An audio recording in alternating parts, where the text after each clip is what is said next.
Доброе утро! Сегодня у меня замечательное настроение, потому что мои будни интроверта не заставили меня тусоваться с людьми. У меня был сегодня такой вариант. Поехать отмечать день рождения дальнего родственника, с которым мы, в принципе, не общаемся и видимся только на очень каких-то серьезных мероприятиях.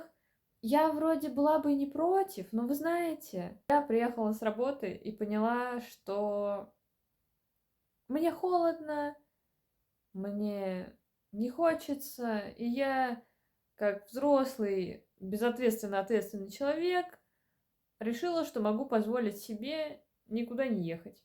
Как вы считаете, это правильное было решение или нет?